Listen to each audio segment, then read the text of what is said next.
One of the most common questions I get from beginning music theory students is about enharmonic notes. What the heck are they and why do they even exist? And I'm going to be honest, I get it. I understand. Sometimes it can be really confusing to understand why this note right here is not just G sharp, but also A flat. Like, what the heck? And don't even get me started on double sharps and double flats, because that's just plain mean. Except for it's not. It actually makes a ton of sense when you get into why we write music the way we do. First of all, let's talk about what an enharmonic note even is. So an enharmonic note, or enharmonic notes, I should say, are two notes that look different on the page, but when you play them, they sound the same. So if I show you my keyboard here, this G sharp is going to look different from an A flat, but it's going to sound the same. Now we could go down a whole rabbit hole here because enharmonic notes don't actually always sound the same. Sometimes they sound different. It depends on your tuning system and your instrument and your musical context and all sorts of things.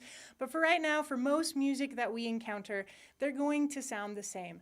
Those two notes are going to look different, but they're going to sound the same. So to understand why we have enharmonic notes, we have to keep one very important concept in mind. Music should be as easy to read as possible for the performer. When you play a piece of music, you are thinking about a bazillion things. When I sit in an orchestra and I play violin, I am not only reading the music, but I'm also having to interpret all of those symbols and then know how to do it with my left and right hands, which, by the way, they're doing completely different things. They are not the same at all.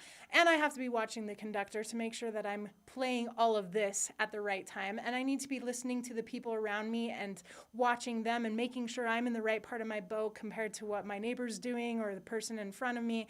And all of this has to happen within a fraction of a second.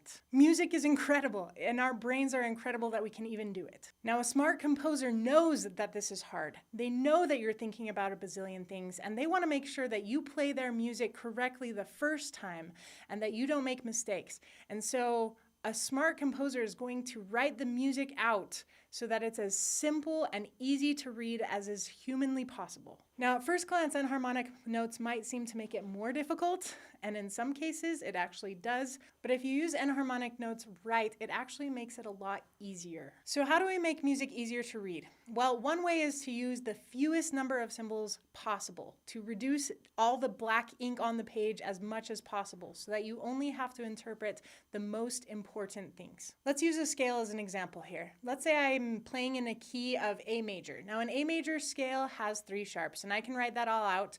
Now, I could write a C sharp every single time I write a C in my music. Totally possible, but that would add in a lot of ink and a lot of extra symbols for my brain to interpret. I could also just add all of these sharps to the key signature and then just know that every time I see a C, I'm going to play a C sharp instead of a C natural. That reduces the number of symbols that my brain has to interpret while I'm playing. Let's take this A major scale and let's pretend I hate sharps. I just hate them, and I don't see why we need them, and harmonic equivalents are stupid. We're just going to use flats. So if I rewrite this scale now, I could hypothetically start with A, and instead of writing C sharp, I could write D flat, but then I would have to write D natural as the next note.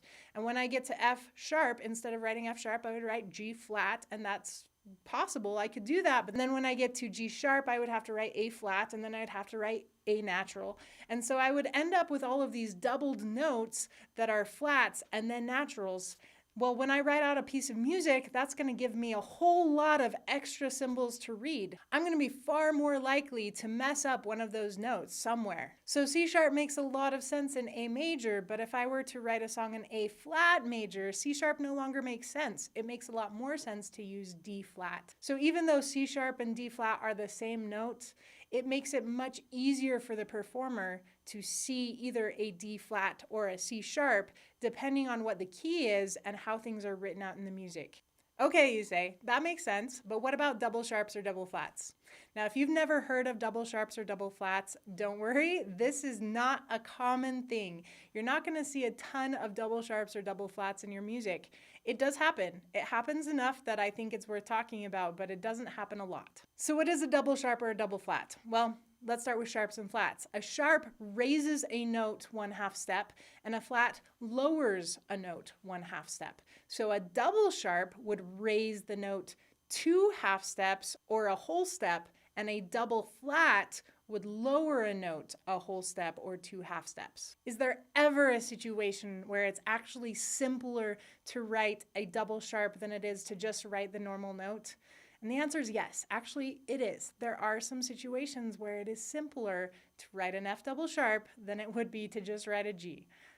Let me give you an example. Let's say we're writing a piece in the key of C sharp major, and you might say that's already my mistake, but hey, just go with me here. So we're in the key of C sharp major, and we decide we want to go into the key of the dominant for just like one measure. Just like one measure, we're going to go into the key of G sharp, because if you look at our C sharp major scale, the 5th scale degree, or the dominant, is G sharp. Now, if that becomes my new tonic, G sharp major doesn't actually exist in the circle of fifths. The enharmonic A flat major does, but G sharp major doesn't exist. That doesn't mean we can't make it exist. So if I start with G sharp and I go G sharp, A sharp, B sharp, C sharp, D sharp, E sharp, F double sharp, and then G sharp, I now have technically a G sharp major scale.